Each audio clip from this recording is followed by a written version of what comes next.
Hank goof ass. Is he on the ship? Is he on the ship? Because he never did say whether he was out of the country or not. He just was talking with us. Yeah. All right, y'all. Rodney Perry. We are comedians talking comedy. Lav Lovers in the building today. Flow's so amazing, and the great Marvin Hunter. And I just wanted to kind of let you guys have an opportunity to watch us do what we do. We get together, we talk comedy, we talk different aspects of what the game is happening in the game right now. What we like, what we don't like. We'll cover it all today if we can.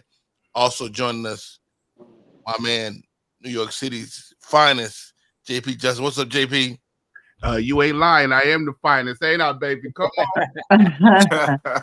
What's good? What's good, dog? Hey, that's a great place to start. Takara, what's Takara's last name? Takara. Oh, Williams, yes. Takara Williams put out a list yesterday of her top 10 good-looking comedians. Fine, she said fine comedians. Top 10 fine comedians. And, we've tried to put a list together, JP and I, before, of the top fine female comedians, but it always seemed real misogynistic. It always seemed like she did it, and it was a much more palatable thing to watch. Why is that? Why is everything that men do today is misogynistic? That's the question, though, Marvin. Like, is this day and age affecting us, man? Are we less of a man because of the day and age? It seems like it sometimes. No, you know what it is that we've allowed women to tell us that our thoughts and movements and everything that we do is toxic and no good. But okay, JP, so, is it toxic still sometimes? Right, right. Yeah, I'm going. It is. You said some wild shit, nigga. No, it is. I'm not gonna say it isn't. It is. But we shouldn't be told, and because of that, we don't feel like our point is valid. And one apple don't speak for the whole bunch. Mm-hmm. You know what I'm saying?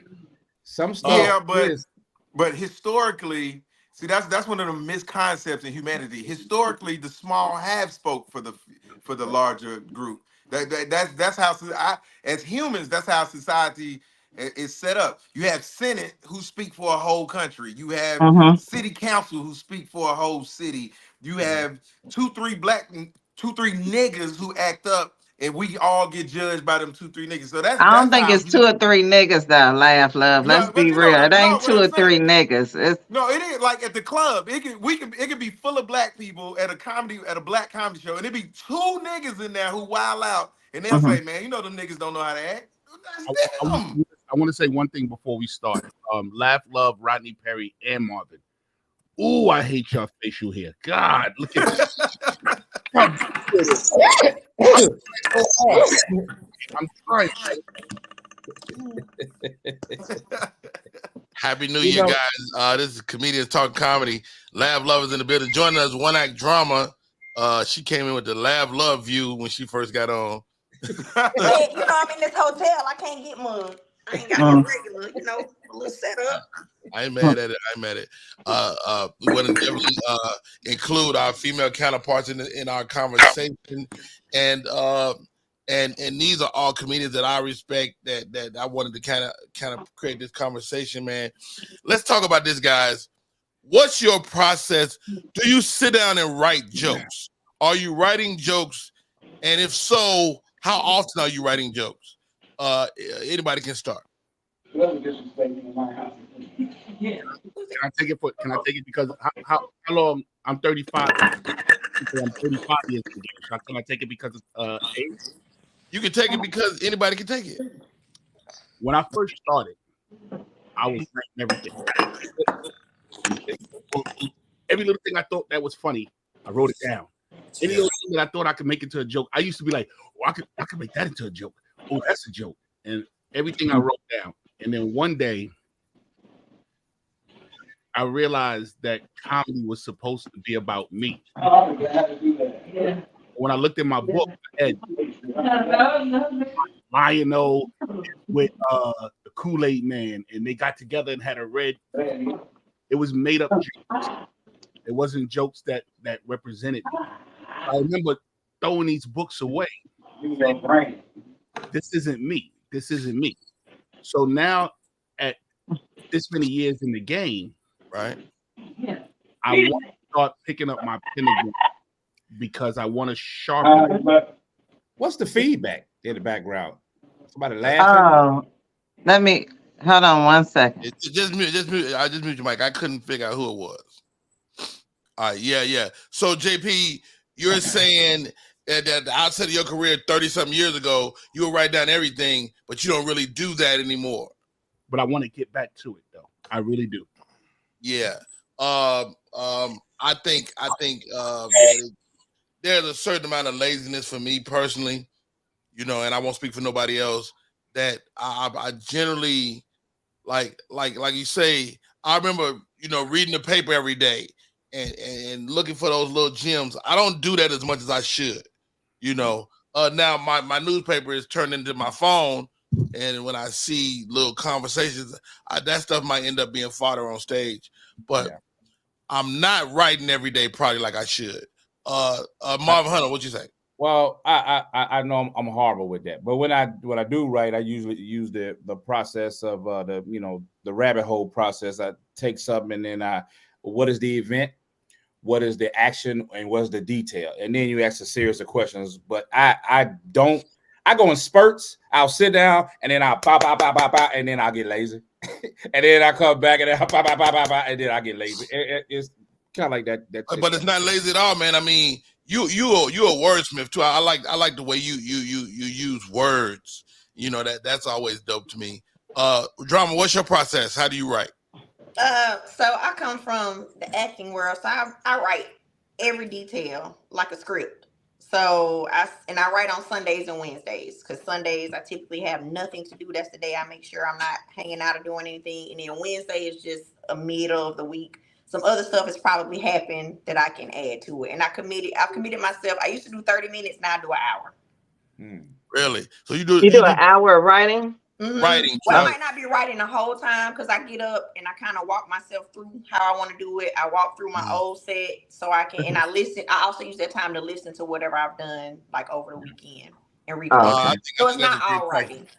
That's a great practice, man. 2 hours a week. I mean, even if it's not the whole 2 hours, it's still the idea of thinking like, let me knock these 2 hours out. Flow So Amazing. What do you do? What's your process? I ride my old material till something new happened that's funny. And then I tie that in. I'm just being honest because I don't know. I don't just be wanting to create a joke, because if I try to sit and make it happen, it's lame. But if something wild happened and it's fresh and new, I don't know, it comes across good. But I have a hard time sitting down and making myself come up with material. I have a hard time. I talked to this young comic this weekend, right? And he was like, he went to a restaurant and his name was some, and they wrote some dick on his when they was giving him his order. And he's like, man, how do I make that funny? It just happened to me. I'm like, nigga, that shit's not funny. Right. Hey, Lab, can I answer for Lab? Because I watched Lab's material. This is my assumption of Lab's process. Lab, your material be so on point, so sharp, so fresh.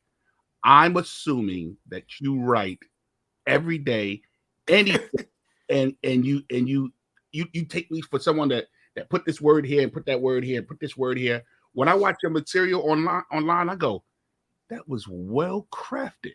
Now let me hear your process. So online stuff and stand up, I got two different processes. For stand up, I'm a rambler. Because I'm on stage, I don't fear failure on stage, so I can just talk and shit get hit nothing. And I don't care, and I'll keep talking to find the funny, and I don't give a shit. I'm not, how comics, if a joke don't hit, they like, oh damn, I guess y'all ain't get that. That ain't me. I just keep throwing that shit. And what I do is I might throw out 10 things, and if only 3 is funny, that's okay. Because when I come back, I'm gonna expand on those 3 things. But there's a process to the expansion, though. So you're gonna are you recording? Are you doing audio? Are you doing video? Like, how do you not forget what you rambled on? So what I record when I'm working on a new joke, I'll record that, and then that's how I remember the highs. Because as you rambling, sometimes you say stuff, you will lose some of it. So that's my process. Now online stuff, yes, it's very meticulous. I got storyboards. I Oh, got oh, I got a script. I sit down and I go through every video and yeah. So I'm very meticulous with the online stuff. I'm Yeah, I very know you and intentional. Marvin are doing more than me online. That's for sure. They I killing it. try to get in and out of that shit so fast. Like They my killing it. goal online, my goal online is to spend as little time as I can on the actual product I put out. Right. Because I know if it becomes a production, I'm not gonna do it. I can't keep it up. Yeah, it's hard, bro. Oh, it is. Bro, it is. It's But not. y'all doing a good job though. Woo. Killing it. Yeah. I don't be feeling it, bro. All these 52 years, bro. It's catching up to you. I don't be feeling it, bro. I don't be feeling that Fuck the shit at all. internet, nigga. Fuck the internet, nigga. Yeah, and that's what I be saying, man. Fuck this shit. hey, laugh. I tell you, sometimes, man, I even forget to laugh at your stuff, and I'm sitting there trying to break it down, going, God, this guy, yo, he really cares about this stuff like this. And I'm sitting there going, he had to rewrite this. Look at this. Yeah, Look at but I care. The problem is I care too much. That's the problem. I care too much. The internet don't reward this hard work. They reward niggas that just put shit out. The internet don't care about production value. It just got to beat They it. don't care about nothing. Just gotta beat it. Rodney called me the other day because I had did a green screen. He was like, "Nigga, what app are you using? Because your shit is so clean." I was like, "Nigga, I edit this at the house. Ain't no app." He was like, "I You figured got that a real green screen. Yes. So and that's way too much thought being put in it. I get it, but I'm just not cut from that cloth to just do shit. I just ain't built that way. How many times I do know you that shit against the wall. reshoot? What's the most you've reshot? Like, let me do that part over. Ooh. Like if it's something that's longer than a minute, I might reshoot it like 5-6 times. But the reason So you why want it I less had a than a minute? whiteboard, What's but less than a the minute, real a lot of time times, though? How much a lot of time real times, time you put into a single video? yeah, because a lot of times I'm trying to get myself out of overthinking it. So sometimes I will record something that's a minute that I don't like, but I'll say, fuck it. It is what it is because I got to move past. Gotta it. move on. You know what gotta I'm move saying? on. Yeah. Yeah. I mean, I know sometimes I do videos, bro. Like the finished product might be a minute long, bro. It took me 2 hours, man. I'm tripping. That's I'm too doing much too time. much. That's too much I'm time, doing guys. too much. I'm doing too much. Re-editing, stopping, doing it again. Right. Too much Yeah. time. I'm doing too And much. that's why I say Hitting I know I'm myself doing with too 3 much. edits 3 times. Oh, you do. If one of them 3 don't work, I'm just gonna pick one of the 3. Nigga, Because I was get doing the mad same if I have to thing. do that shit over. I I'm do so 3 times. bad. I do 72 hours for 1 minute, then I don't post it. Anyway, so I did a video. Shula King, he said, Flo, you thinking too much. Like you thinking you can just think yourself in there. Just stare at the camera sometimes. Nigga. Huh? The key stare at the camera and get 40,000 hits. I'm like, this Yeah. nigga's Yep. I've done that too. Just look, don't say a word, and that shit go. Yep. Wow. Hey, we're in a new day and age, though, guys. I mean, the internet, especially for those of us elder statesmen that's been around this 20, 30 years, the internet is a harsh reality of our existence. How are you leaning into it, Flo? I'm not, and that's why I'm where I'm at. Wait a minute. No, I'm just being honest. I'm not leaning into it, and I need to lean into it because it'll hold you back if you don't figure it out. This is true. Yeah. Yeah, very true. I still hate talking to older comics that give me this. I hate the older comics that give me, man, I ain't doing that in this stuff. Man, blah, blah, blah, blah. I hate talking to them because I say this is what I simply say. So, so you think the 8-track is coming back? You think the Teddy Pendergrass 8-track? Right. Some of them do. It seems like they really do. If you listen to them long enough, they say like, "Nah, it's gonna come back around again. We gonna get back to real comedy." Man, look, it is what it is, dog. Yeah, it's gonna evolve. Keep evolving. Flo, let me say this, Flo. I hear you, and me and Marvin have had this conversation before. We didn't went in depth with it. This is my thing, because for the longest I was like just like you. I was like, yo, nigga, I'm a comic. We started in the day where just being funny was enough. No, right. That was enough. All you have to do is be funny, and that was enough. And for the longest, I've been able to edit videos the way I edit now for years. I just never put the effort into it because I'm like you. I fought it for so long, and the pandemic is what made me change because we couldn't get on stage. So I was like, "Fuck it, I might as well get on this internet shit now." And then let me tell you what was the light that went off for me. Clubhouse. We was on Clubhouse one day, and we was on Clubhouse one day, and all the internet niggas was in this room, and Country Wayne said that he was making $500,000 a month from Facebook. When I heard that, nothing anybody can tell me now that'll make me not fucking do social media shit. Wow. Once he said that, I was like, nigga, and then and I know, and I probably shouldn't say this, but I just ain't. I'm not cut from that cloth to bite my tongue. I think the stuff he does is marginally funny. If I'm keeping it 100, but the internet don't care about that. His people love it, and that's all that matters. That his people love it. So my thing was, we shouldn't do this, but I was like, if this is getting to 500,000 a month, I know what's in here can get to 500,000 a month, and that's what I'm saying. For you, Flo, I've seen you, I know your work and all the stuff right here. What's in there, right, can get to the 500,000 a month. Yeah. So you just got to do it. It's another set of work, though. It's another set of work. It is. It's a different. It is. It's a different discipline. It's a different muscle. Me, Marvin, and the phrase that we share amongst each other the most, what we just talked, don't overthink it. Don't overthink it. Just flow. Just put it up, because the shit that you think gonna be a hit record ain't gonna be the hit record. It's the random shit you post. Random shit that you ain't even thinking about. I got a video right now, got 75,000 views. You know what it is? It's me and my daughter playing around in the fucking car because I got a Tesla. Now, like, it'd be funny if niggas thought I was asleep while we was driving. She's like, let's do it. And so I leaned back like I was asleep, and she recorded me like, this is what it's like being on the road with a parent who got a Tesla. And it looked like I'm sleeping in a Tesla. And I wasn't sleep. It was just what we thought to do. And 75,000 views. Yeah. 75,000 fucking views. So don't overthink it. Yeah. And then two words that comedians hate is that, exposure. And then when you get older, you want to remain relevant.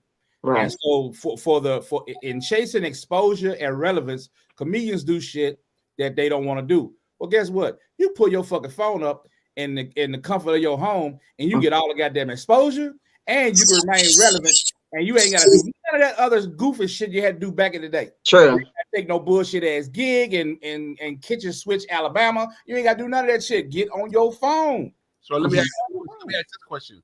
What do you do in the meantime to satisfy yourself to get to the bag? What do you mean? What do you mean?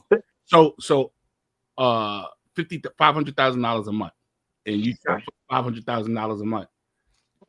That work that you put in, what were you doing to supplement your cash flow to hold on? Well, you still you still got to do what you still got to work. Yeah, that is what that is. What you're doing is like picking up a part-time job when you start. That's what I was gonna say. I work part-time as an oral surgery assistant, but the more I do that, I feel like it's drowning my creativity. Because it's I'm over it. I really feel like I haven't worked a day job since 1998. But there's other ways to create. Like I do a improv workshop. And as we move into 24, I was like, I got to bring my improv workshop back because it was a great way to supplement my income. But it made me, like Marvin said, not have to take certain gigs. Right. Because once you set your price, if you go below your price, it's it hurts your overall brand. I definitely praise the internet for just alleviating, just removing that whole exposure thing from my vocabulary, because before the pandemic, I was typical comic. I would look at my calendar. If I had holes in it, I would start to get anxiety. I gotta feel these days. I gotta feel this day. And in the effort to do that, you take a lot of bullshit gigs because in your mind, I'm working. And some people live on that. I've seen comics that and I would always like, nigga, you can't take that gig, but you can't tell a man what to do when his light bill is due. You can't tell a man that, and niggas somebody gonna take that money. Yeah, somebody gonna take it. You got comics who would go to Russia for $50. So I mean, sure. You ain't lied. They would. And I had to get to the point that I was like, okay, well, let them do that. God bless them and let them do that. I just can't do that no more. Like those type of things. I can't do that. I got a question. Go ahead. You said we're talking about money and pay. So now I'm going to compare yesterday to today. Yesterday we were able to gauge how much money you can make by the TV shows that you had. You had your credits. Today there isn't really any TV shows to gauge credit, your money. So how do you give yourself a level, a standard of money? A raise. Okay, great question. And I have a formula that I give young comics to establish their pay. And I think it works for everybody. So here goes. Whatever it costs for you to live a month, half of that number, or you should get a quarter to a half of that number. Whatever it costs you to live a month. So let's say that number is $1,000. It costs you $1,000 to take care of your family. You should be able to get that $1,000 in between 4 and 2 gigs. So if you should get $250 to $500 per show. Now that shift based on your friendships and stuff you develop over time. People can ask you for a favor. All that affect that number, but you need a baseline number to decide what that is. But to answer your question, JP, how do you get credits in a world with no credits? It's how you still gotta get credit. You still, like, movies still matter. Movies still matter. TV still matters. It's just not as much of it out there. And you know what's a credit? They get on Country Rain skit. I know, right? Yeah, because that gave me a big bump. That shit go everywhere, dude. That shit was. I've done movies and TV. I did a Country Wayne skit, and I had more people fucking call me and be like, "Nigga, I see you on Country Wayne." Yeah. Than motherfucking anything like a movie, nigga. Right, you've been in the movie, yeah. I was Coming to America, nigga. Right. 2 motherfuckers called me and said congratulations. You was coming to America? No, but yeah, Country Wayne killing it. Yeah, it's just different, man. Because I know I did the 30 minutes special on Comedy Central with Kevin Hart. I actually thought that was gonna, and it didn't do nothing. I'll be completely honest with you. It didn't really do anything. My social media has done more for me. Well, I could tell. Than that. You know what I'm saying? Although I appreciated that, and I would do it 10 more times, but it didn't give me that bump that I thought it was gonna give me. People thought Def Jam was gonna do that for them. Yeah, I think Def Jam did do that for some people. I was gonna say, yeah, Def Jam. For some, yeah. I mean, you not only got to get on TV, you got to fucking rip. Yeah, and you got a TV rip, and TV rip is different. For those of you, if you've never been on TV, TV is a different day. Yeah. It ain't the day you do at the club, because in the club, what you doing? You sitting in your room all day thinking about the shit going on. I'm gonna go to my wedding. But on a TV day, you gotta fucking go down to the set at 1:00 in the afternoon. You gotta fucking be there all day. They might want you to kick it, lay on the fucking concrete floor. You gotta, so it's a fucked up day. Yeah. It's not your typical day. And so I started to say this, that TV, it requires some stamina to even be able to, like I could do Comic View right now the way we did 15 years ago, 20 years ago. And what? Explain that. Why? What's different now? Boy, like they, first of all, nigga, the minute you did your set, they stopped fucking with you. What? Yeah. Nigga, you walk off that stage, they're like, yeah, all right, nigga, who next? Yep. And so it was more the reunion of it all that was fucking powerful for back in the day, because you didn't never see your peers until Comic View. And you got to think now we haven't seen our peers in years. We used to see each other every year. It would be, it was like a reunion. And so now once you start headlining, you just kind of don't get the fellowship of comedy, unless we do stuff like this, or we go meet outside the comedy club with our lawn chairs and sit there and drink and talk shit. Other than that, we don't get to see each other. So the fellowship, the camaraderie, and I tell young comics this all the time, and they differ. They from a different mentality. I don't know if they feel the same way we do, but man, the camaraderie of this is as much of a high as the performing. I mean, just the hang is as important as the show. The hangout. Hangout, man. I love it, man. And the hangout, like here's the fundamental difference between LA and Atlanta, because Atlanta is becoming a Black Hollywood. But you could fucking randomly be in LA on a night out and book a TV show. It could happen. It can happen in New York too, really. It can really happen in New York too. But New York is way more segregated than people give it credit to be, I think. And JP, you tell me if I'm lying about that. It's old New York was really segregated. This new era right now, I sort of feel bad for Black comedy because it's getting a bad light nowadays. These, I call them neo-Negroes. Negroes that don't want to come down to the urban rooms, as they would call it, or don't want to come to the hood and think that being in just the mainstream is going to get their career. Meanwhile, the white guys are running up to our rooms to get our je ne sais quoi. Yeah. Wow, how about that? Why do you think Black audiences give white comics a pass, so to speak? We just was talking about this the other day. The Chinese girl goes up there and literally bombs. But the fact that she knows a couple of Black references and knows a couple of Black samboing moves, the Black people were sitting up there, and me and Stephanie McCrae was like, had I done that, they would have thrown me against the wall. Hasn't that always been true though? Yeah. Yeah, ask Dante Carter. Did I say that out loud? Yes, you did.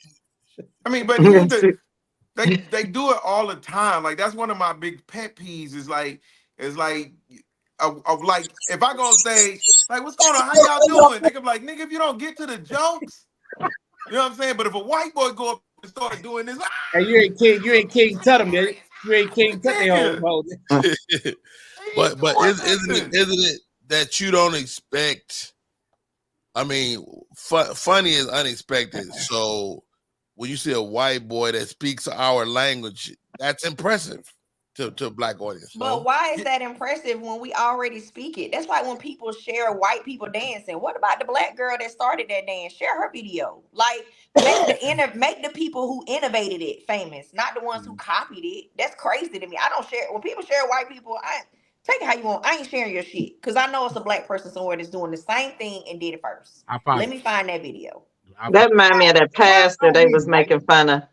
You know that pastor y'all seen on social media? What is it? Don Duplantis. He was making fun of how Black pastors preach. He's a white pastor. His name Jesse Duplantis. Okay, I know you're talking about. But why are we like that? Because I know that there's a comment. It's not the fault of the white comic. It's the fault of the Black audience. But why are we wired like that? Because there's a comic, and then most of us on the panel, we know him, white guy, good guy, here in Atlanta. And I know when I first got here and I started doing comedy, we used to go to some rough spots. There was this place called J. Paul's that was y'all know, y'all remember J. Paul? Lab, you remember J. Paul's? It's very, very hood on the east side. Yeah. Very hood. And this white comic would go in there and I would feel scared for him. I would really feel scared for him. This is what I'm thinking about. He is definitely a white comic. He don't pander to Blacks at all. Yeah, he would go in there and would not give a damn, and I would find that impressive a little bit. I don't know why are we wired like that, because I'll be sitting like, what do you know where you at? And he wouldn't give a fuck. I think that's impressive because he's staying true to himself. Now, if you staying true to you and your culture, that's impressive. But if you come in and be like, my name Tavion, that's not impressive to me. Be you in our space. Now that I will share. If you stay true to who you are, I'm cool with that. But don't come and pander for the sake of a laugh. Hey, what's up, Bangladesh? Hey, y'all, it's Rodney Perry.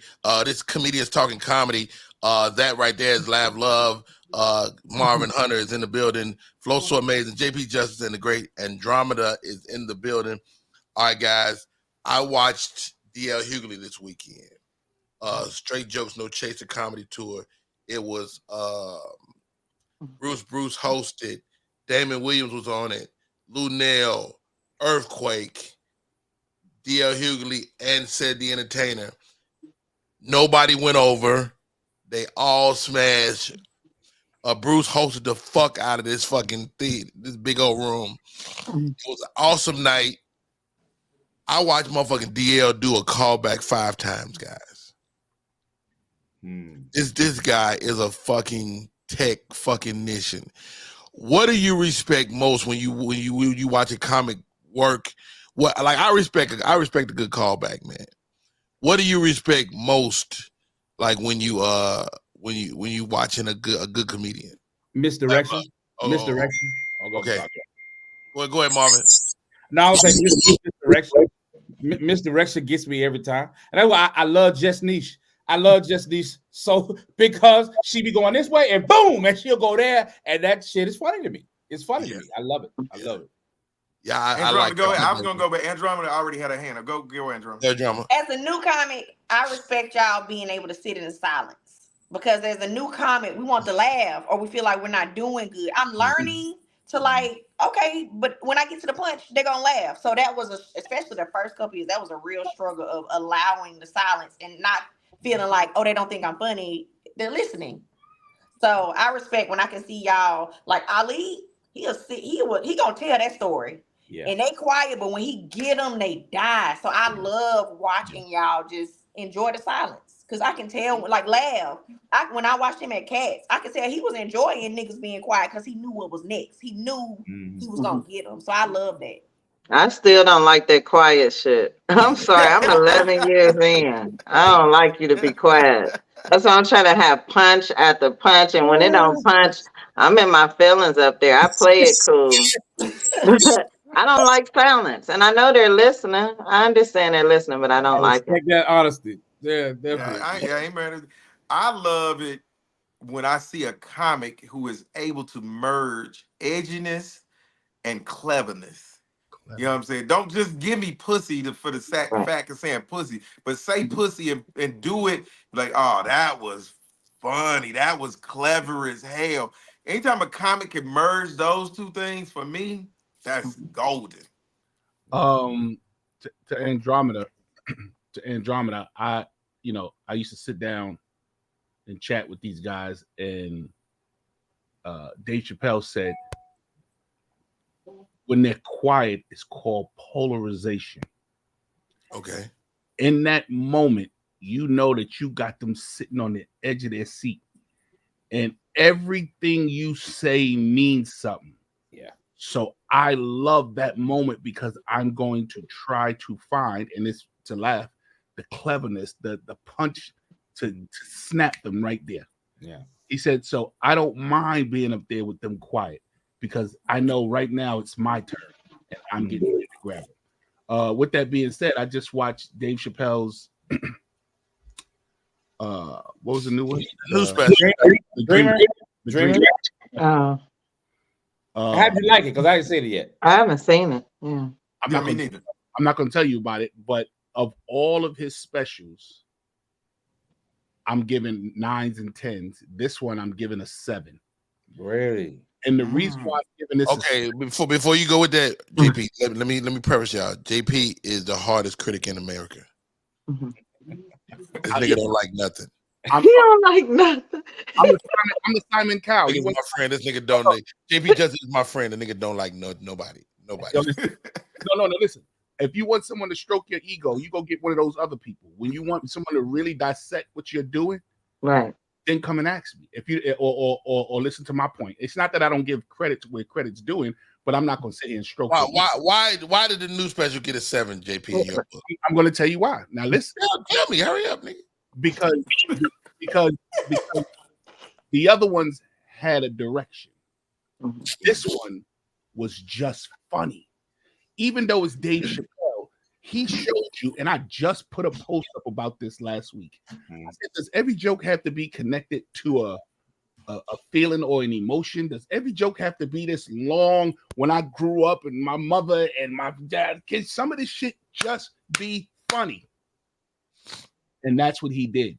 But what he also did was he made room at the top so that his next special will be hilarious. This man is already at the pit at the top. Like there's nowhere else for him to go. How you going to top his last body of work? So if you bring the bar down, he now has space to work. And that's what I got from it. That's interesting. I think early Chappelle was definitely funnier. Like that motherfucking the little boy in the street with the crack and the shit. That shit was fucking at 1 o'clock in the morning. Yes. Yeah, what the fuck is a baby doing outside? and that shit was fucking hilarious to me. And the origin of the word nigga. The origin of the word nigga. Come on. What can top that? I mean, to me, Sticks and Stones is one of my favorite stand-up specials of all time. Like, really, because I think that the alphabet joke is one of the best crafted. To me, it was beautiful. It was beautiful. I'm the punchline. I'm not a nigga either, which was fucking brilliant. But this is what I say about Dave Chappelle, and I think Dave Chappelle is an awesome human being. He don't talk enough about his life to me. Right. I like comics. I don't know if you shouldn't say they ain't real, but I like people who like expose more themselves. I'm from the Richard Pryor School of Comedy. Richard Pryor School of Comedy says, if you don't fucking give me some real about you, I mean, he pepper in like my son, this happened to my son, this happened to my wife, but he really don't give us none of that. But he comes more from the Dick Gregory School of Comedy, which says, look at your world and report the world back. And I'm not mad at it. It ain't nothing. It's a style point. Yeah, I feel what you said. That's why Ali Sadiq does so well. Right. He opens up his brain and lets you see like his life. He opened up his life and let you peer in. But I feel what you're saying. I think I like a balance between the two. I just showing a little bit of yourself. I do like that too. Like I hate when even if it ain't your personal stuff, I want to know your opinion about something. You know what I'm saying? If you leave stage and I'm saying, yo, that he a Republican or he a Democrat or you know what I'm saying, he whatever, you know what I'm saying? He'll hit a woman. You know what I'm saying? Even as I know you hit a woman. Hey, it's some comics leave stage. They'll be like, yeah, that nigga, he done slapped that nigga beat his wife sometimes. Yeah, he beat women right there. But it's some women leave stage. They'll be like, she hit dudes. So it go both ways.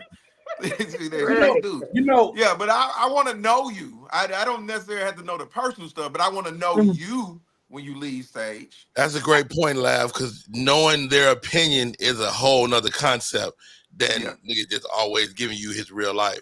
And that's a great point. Hey y'all, we comedians talking comedy. I see some cats in the chat. Scooter Wilkerson from Philly is in the building. I see you, Scooter. Mona Bold is in the building. JP Justice alum Jake Staley, I see you as well. Thank you for coming in. Thank you, Lester Milligan. What's up, Lester? Candy Kids TV, I see you, sis. And we're gonna try to aggregate these conversations. Granny Wild is hit us with the $1.99 super sticker. Appreciate y'all. Hey, I'm Rodney Perry. That young man is Lav Love. Marvin Hunter's in the building. Also, One Act Drama, JP Justice, and Flow So Amazing. We're talking comedy today, guys, and giving people the opportunity to kind of sit in on the side and watch some of the conversations we had when we were after the club. We're kicking it, things of that nature. Here goes. We're looking at an era of hip hop.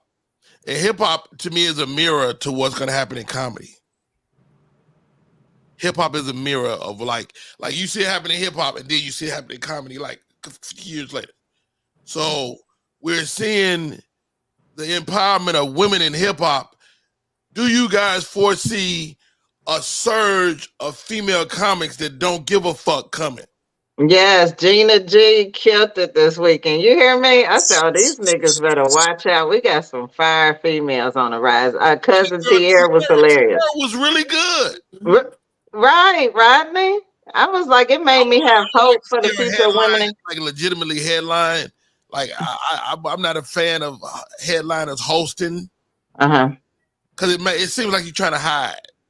Okay. I like where the buck stop with me, nigga. So you don't like crowd work? You don't like? No, I love crowd work. I'm a crowd work nigga. So that's one of my questions on my notes. It's crowd work. You just don't want a headliner to host it all? I want a headliner to headline. Okay. Headline. Like there's a privilege. There's something beautiful about being the last motherfucker and the buck stop with you. Like she did some headliner material to me. She did, yeah. And I, I would like to see her just as an OG. I like to see her motherfuckers do that thing for an hour. Okay. By herself. Somebody said, what up, Drake? What up, Drake? Somebody said that being a black comic now is like being a white man in society. That we're just regular and we're plain. If there's nothing added to you, whether you're black and gay, black and transgender, black and blah, blah, blah. If you're just a regular black man, that you're just regular like a white man. So what did that mean? What did that mean? I don't get that. I get it. So to your question, do I think women is the world about ready to be women? You don't have no choice. The power is leaving men's hands, and I'm not for or against it. I'm not sitting here saying and we need to fight. I'm not saying that, but what I'm saying is all around the power is leaving our hands. So more and more, they're not believing what we're saying. They don't care what we say, and this is both to black men and men in general. The society is leaving the dominance of what men say. So are women going to take it? It's inevitable. Yeah, but I think black, and I think this is outside of comedy. I think black men, we did ourselves a disservice because what we have done is on a whole, we picked up a lot of the toxic traits that white men have. We picked up a lot of the toxic traits that they have. What do you mean? For instance, what do you mean? What are you saying? What exactly? For example, Diddy. I'm sorry. You said something, JP? I said Diddy. Diddy, yeah.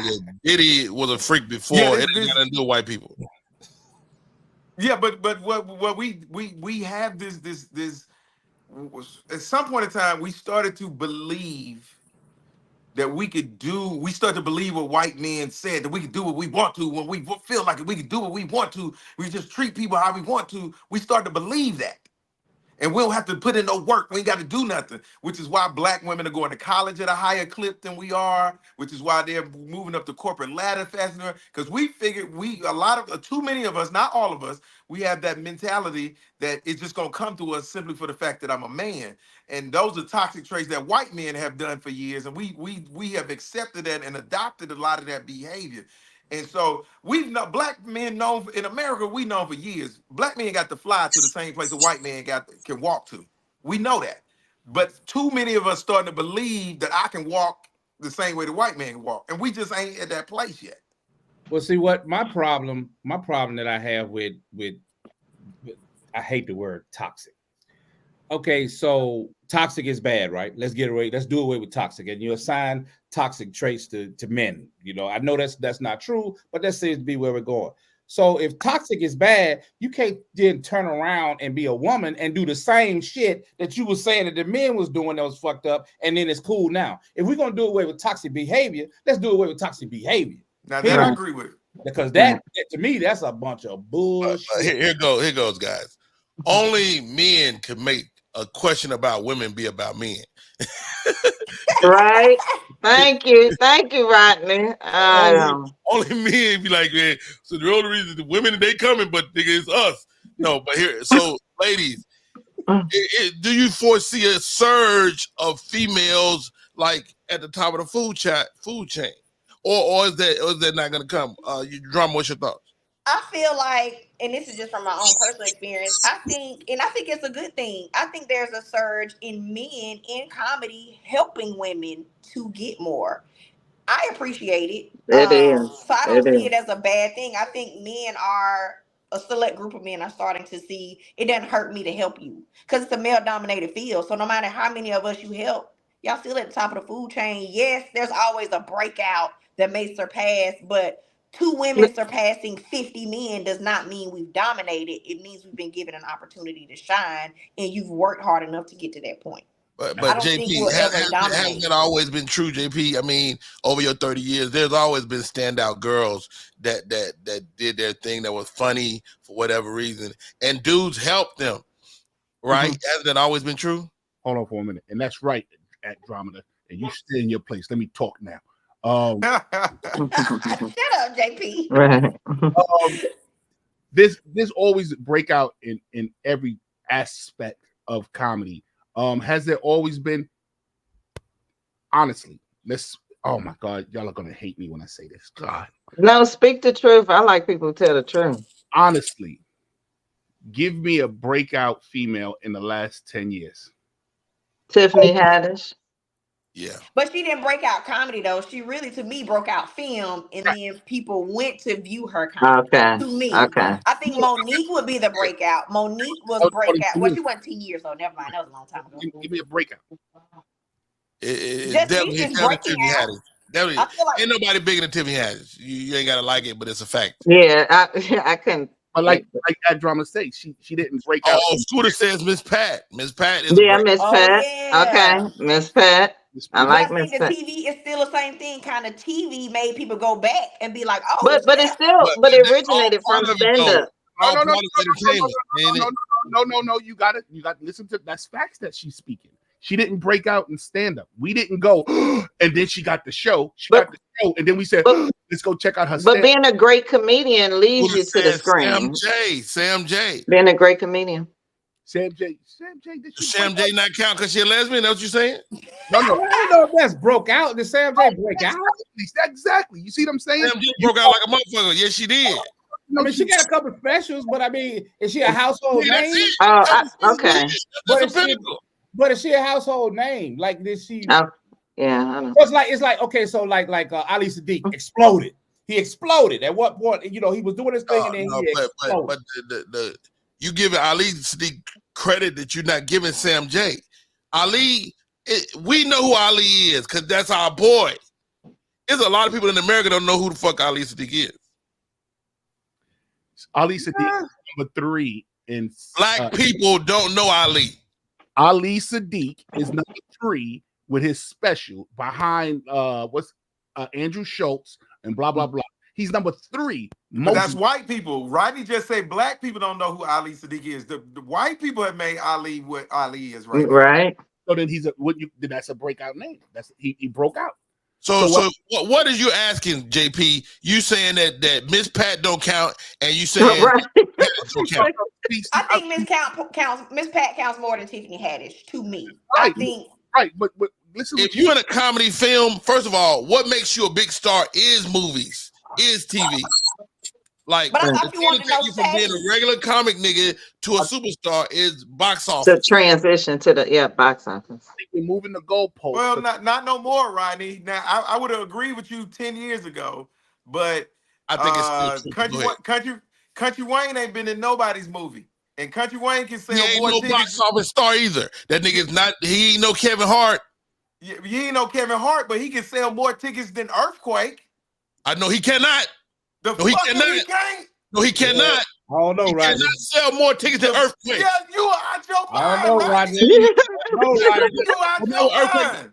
Earthquake, ever since Earthquake got the Netflix, it put him on an even playing field with those guys. He can't do the Country Wayne numbers. Shit. Shit. Shit, I didn't seen it. Shit. I don't know, Rodney. I'm saying you ain't seen it right now. I have seen it right now. I just seen Country Wayne like 3 weeks ago. Okay. Right. He's selling tickets. First of all, where you see him at? He was in a small theater. How many seats? 3,500. He sold out 3,500. 3,500 sold And out. you said Earthquake can't do that By himself? No. by his goddamn self. No. I say he can. I say he can. If he can do it, why he ain't on tour by himself? And I love Earthquake. I think he do Earthquake 20 pound minutes for a pound. Look at JP. Look at JP. Look at JP. Pound for pound, Earthquake is one of the funniest stand-up comics out. No, But Earthquake he can do don't- the but same 50-wise, he don't thing do. in Come on. 20 minutes and make triple the money. It don't make no sense to go out and do all that work. But that's Yeah, not. But that's- that ain't what we talking about. We talking about being able to move the tickets. That's all we talking about.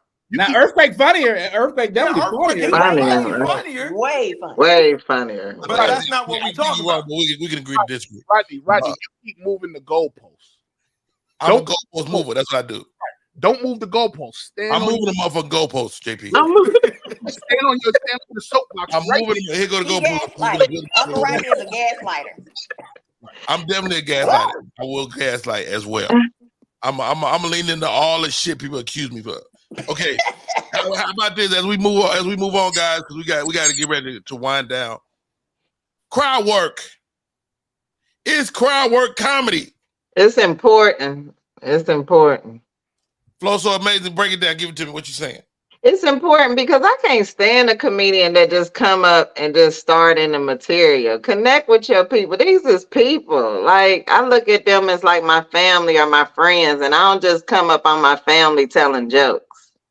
So I think you should engage with your crowd. I feel that's important. It helps break the ice. But is it truly stand up though? So, for example, Of course, it's stand up if you're making them laugh. But like Matt Rife is 90%. And Matt Rife need not to change it. Fuck what everybody talking about. Matt Rife pockets is being filled. His people love him. You do what the fuck your people vibe with you with. And if this crowd work for an hour and you make them people happy and they want to come back, Matt Rife is killing it. But I want to open for that Matt's nigga right crowd. now. That's Matt's crowd, though. There's a comedian who did one of those jumbo. I'm not gonna put it out there, but he did one of those specials on TV. It was a group of them, and he got up there on TV for the special and did crowd work, and it did not come across well. You can't do that on TV. You doing crowd work don't come across good on TV. If that's all you did, that's your whole set, joning on the crowd and it just didn't. I wanted to come across. I wanted to say this and not be disrespectful. You say crowd work. Hey, everybody, stop right there. JP about to say something disrespectful. Hey, listen, I love hard and listen, don't take nothing I say and be like, oh, but just listen to what I'm saying. If you say crowd work is a part of comedy, I say to you, work bigger stages. Because after a while, it becomes invisible.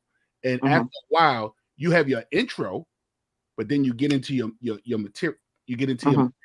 Like, I don't know if you guys, I'm quite sure y'all have. You've worked military bases where there's 1,000 and some odd people around you. You can focus on that one guy. You can't, one. You can focus on that one guy, but then these other thousands of people. So you get your intro, and hey, Steve Martin speaks to that in his book. He's like, he got so big that it didn't make sense for him to reference the one guy that he heard say something in the audience because not enough people heard it. So that I think that's what you're saying, JP. But we're in an era where crowd work matters. Crowd work can live on your social media. It makes you creates an atmosphere where you don't have to spend material on social. So we saw Nate Jackson first from crowd work. We saw Matt Rife, who Nate is a direct descendant of Matt Rife because Matt showed him how to do it. So I mean, this shit works. So Matt has large crowds. Matt has, Hold on, let me ask the question, guys. Do you do yourself a disservice if you don't do crowd work? Laugh love. So let me say this. But it's hold on, JP, hold it 1 second. Matter of fact, go ahead, JP. I'm sorry. Go ahead. It's still a bullet you must learn to carry with you. It's still a technique you must learn to carry with you because crowd work sometimes is a segue. Crowd work sometimes is a defense. Crowd sometimes. So I'm not saying not to know it, but it shouldn't be when someone say, "Give me 30 minutes," and you give them 15 minutes. How are you adding that into your minutes? You know what I'm saying? I mean, I don't. Does it matter? Lav love. We saw people like D.L. Hughley flourish in crowd work. Now it's a new thing. Now we see Matt Rife, you see Nate Jackson doing it. Is crowd work a must-have now? I think it's like JP said. I think it is definitely a tool. It's like foreplay. You can't just fuck them right away. They want their nipples sucked.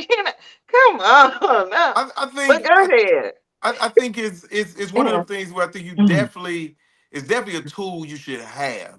But also then you I think we having two different conversations. I think because what you asked me was what your initial question was, is crowd work stand up? That's your initial question. Yes, but should stand up be a part of your set? Those are two different questions. See what I'm saying? Okay, so give me the answer to both. Yeah, okay. So should crowd work be a part of your set? Without a doubt, because I think it's like Flow So Amazing said, it's a connection to the audience. So doing it a little bit, talking to your audience a little bit, saying all of that right there, I definitely think that's it. Rodney, I'm offended that your tongue came out while I was talking. Okay. Listen, so I was sucking the titty. She said sucking the titty. Okay, good. So that's that piece of it. But as it relates to is it stand up, I don't think it's stand up because part of stand up is that your material is supposed to be able to connect you to the audience. Just straight stand up. Does it matter how you connect if you connect? Does it matter how you connect if you connect? Yeah, that's what I'm talking about. That's what we're talking versus art versus technique and stuff like that. I think when we start talking about doing crowd work the way Flow So Amazing is talking about it, that's technique. I think part of technique is having that full gambit of a show. Stand-up is everything. I think a great stand-up show has crowd work, it has stand-up comedy, it has something you can think about, it has some show to it, you know what I'm saying? Some entertainment value, ain't necessarily funny, it's just very entertainment. A great set has all of that. So, but that's what I'm saying. So that's why I'm saying these are two different. To me, it's two different conversations. Whether it's stand up or whether it belongs in your set, those are two different conversations to me. Well, if you're a stand up comic, whatever you do in your set is stand up. I don't agree with that because if you sing, that ain't stand up. You just so happen to have sang a song. Nigga, I think if you're a comedian that can sing and you don't sing, like Vanessa Fraction, I love when she sings, but she ties like her life around that song, what she was doing. That's why I still consider it stand up. There's a story behind what she's. Yeah, I'm sorry. Go. Like all your skills you use, all your life skills you use. Like a nigga that can sing and don't sing is an idiot. Right. So let me ask you a question. Let's do this. Let's have a standard. Let's have a bar. What's stand-up comedy? You know what I'm saying? You. Stand-up comedy is you. So if you sing, if you can beatbox, put all that shit in there and tell your story. Then you're not special as a stand-up comic. You're no longer special. If that's the case, if that's the barometer. If you be you, you're not special. That's what makes you special. No, why would I pay to see you? What makes you more special than me? If all I'm paying to see is you, I think the being funny is the skill set in it. And I think that's separate from being you. You still got to make you funny. So you can be you. I completely disagree, Level Up. I'm going to tell you why. I completely disagree. I'm going to tell you why. Because the only thing you're selling is you. Like, you're not selling funny. Everybody, at some point, everybody funny. At some point, everybody that stand on that stage is funny, right? So what are you selling beyond funny? People go see Lav Love because they fuck with Lav Love. You know, they fuck with who you are. Am I wrong? What's your thoughts? Am I wrong? No, I agree with that. I agree with that because you know that's one of the fucked up things I think about people who gain their fame from social media is that you never went through the trenches. You didn't have to make strangers laugh. When you show up and that's your crowd, they're there to see you. It's connection with you. They don't give a damn, and you get up there and take a fart. You can fart on the stage, and they gonna laugh their ass off because they didn't come to see you do comedy. They came to see you. So let me ask you this: so as long as they laugh, that's stand up.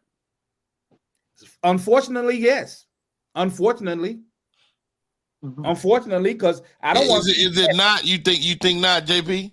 Carrot Top fucking smashing a fucking pumpkin, fucking right. That shit ain't funny to me. I think if they laugh, I don't think it's stand up. I think it's comedy, but I don't think it's stand up. What? So it's comedy, but not stand up. What's the You difference? talking Nas and MC Hammer? You talking Nas and MC Hammer? Nas and MC Hammer. That's what you doing. Comedy is the. But it's still rap. Comedy is the whole thing. Stand up is the utensil that you use to get to the comedy. I could be a great comedic storyteller, but I'm telling stories, but I'm still under the umbrella of comedy. You see what I'm saying? But let me say this, Rodney. Every cook ain't a chef just because they cook. And I think that's the thought process behind it. Just because you can cook don't make you no chef. Yeah. Okay. So just because you funny don't necessarily make you no stand-up I ain't no comedian. chef then. I ain't no chef. I'm a cook. Yeah. I can barbecue. I cook food for my family all night, every night, and I make a living doing it. So, I ain't no chef. That's the difference. I ain't no chef. I'm a cook, and I love being a cook. Yeah. Is the dude who played flag football and caught 50 touchdowns in the flag football league, is he the same nigga as Jerry Rice? First of all, if the nigga caught 50 touchdowns, he good. Right. It depends on who he playing against. if he on an elite flag football league, he got 50 but then now see how you got to give. He catch 5 touchdowns. He catch 5 touchdowns in the NFL. Yeah. But you moving the goalpost, like you said, you I like quantifying. I'm a goalpost mover.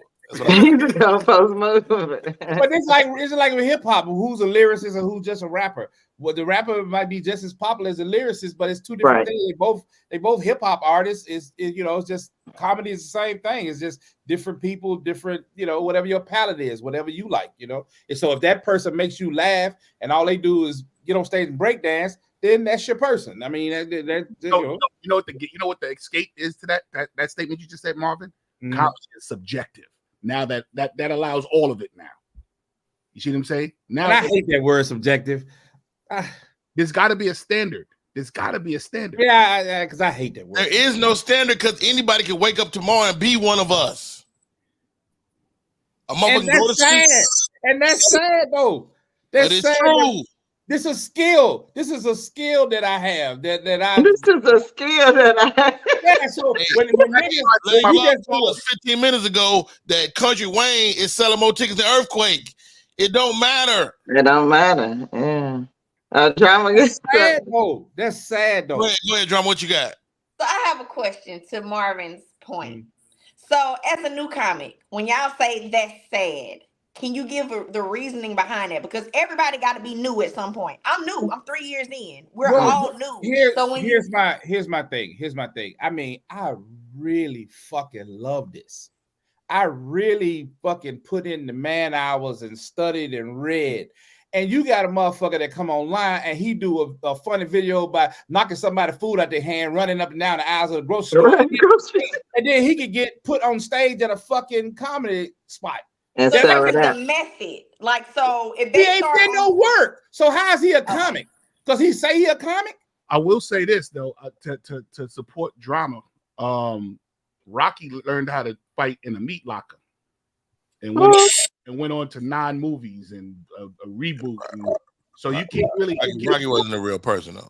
But what I'm saying is, you can't be mad where a person's training came from.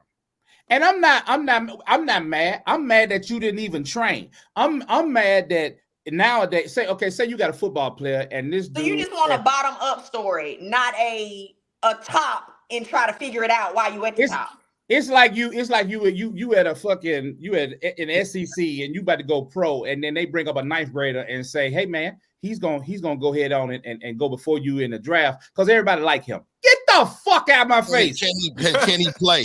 Can the 9th grader play? They don't care. They don't care. Yeah, as long as they sell the ticket, they don't care whether he can play or not. Right. Hey man, I got club owners. I got club owners as friends, man, and they don't give a fuck. Yeah, the tickets have to be sold. Yeah. And I understand. It's been many years when they not gave a fuck. Because I have TV producers as friends. We doing Who's Got Jokes. Mm-hmm. It came down between 2 comedians. They knew they wanted a handicap guy, right? It was between these 2 handicap niggas, right? This is a true story, Marvin. playing. It's between two handicapped niggas, and they chose the most mobile of the two. They didn't choose. They didn't. They didn't pick. They picked the funniest one. They picked the most mobile because he didn't need no handler. He didn't need. He could move. Oh God, something wrong with him. Simply because, and he told me, I said, why would you do that? He said, Rodney, I'm booking a TV show. I'm not booking a comedy show. I said, damn. It changed my whole perspective on comedy. You know, yes, stand-up comedy is an art. I completely agree. But sometimes art don't matter with the powers that be. The powers that be don't give a fuck. I agree with you. It's sad, but I definitely agree with you. Money need to be made. All right, guys, we talked enough, man. What a great hour, man. Comedians talking comedy. Look for JP doing some fly shit coming down the pipe as well. You can catch him. Matter of fact, you on tonight, right, JP? Oh no, I'm going. I got a show tonight. I'm pretty honored to be on this stage. I'm at Comedy in Harlem this tonight to bring in the new year, and I think that's kind of dope because I like the legacy that they're setting.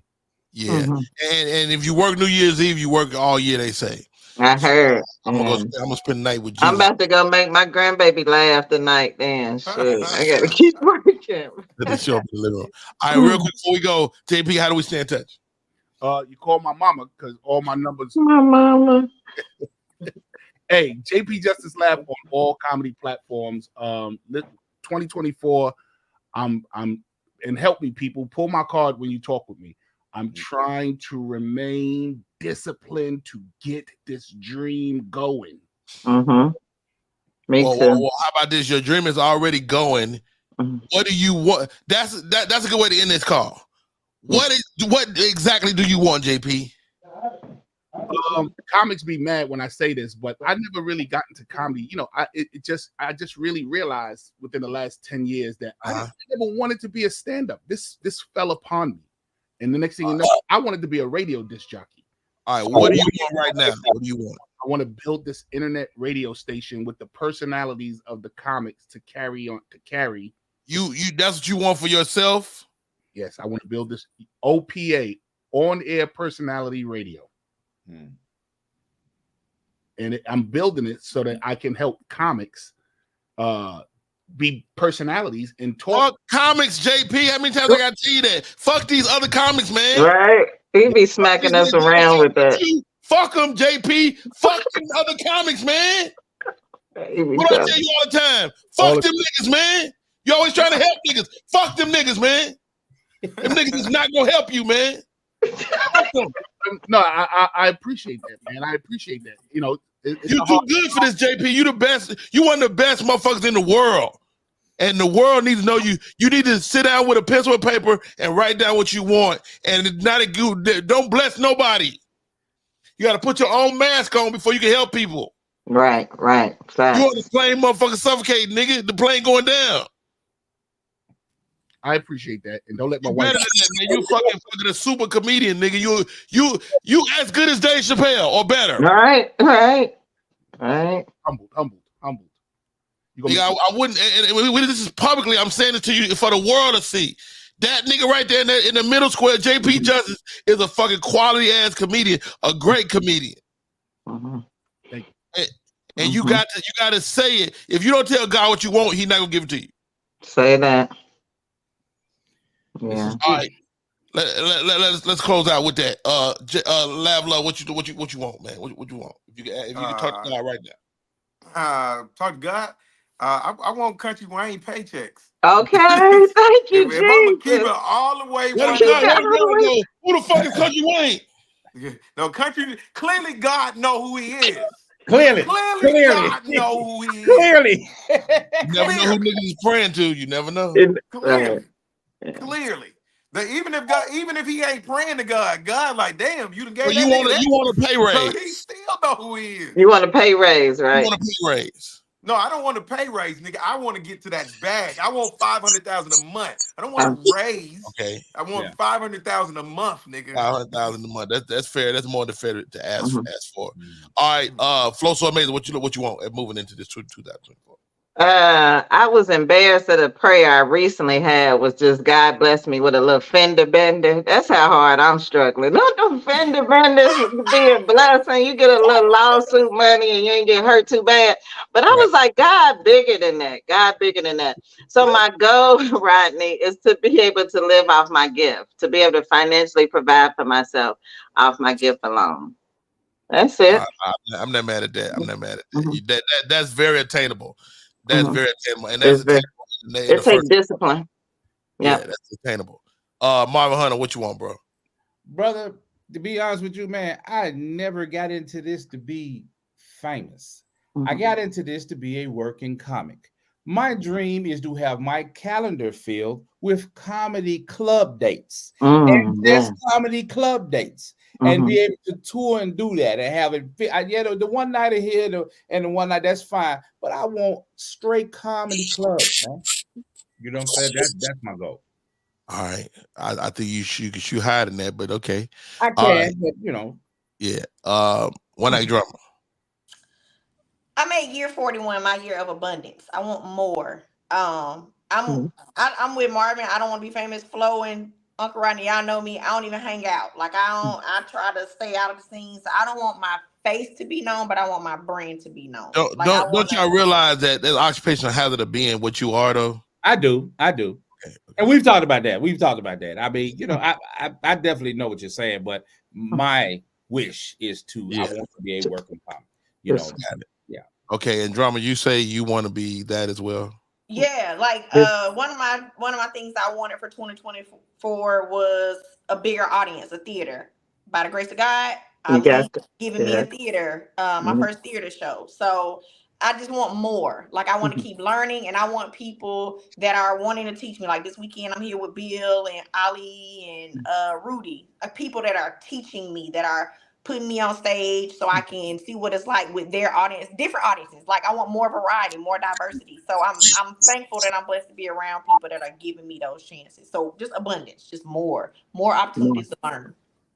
Hey, my grandmother, God rest her soul, she used to pray for me. She said, Rodney, she was praying. She said, Lord, give him everything he need. I was like, first of all, Grandma,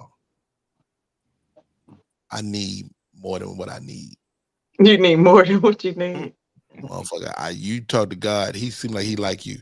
Tell that nigga.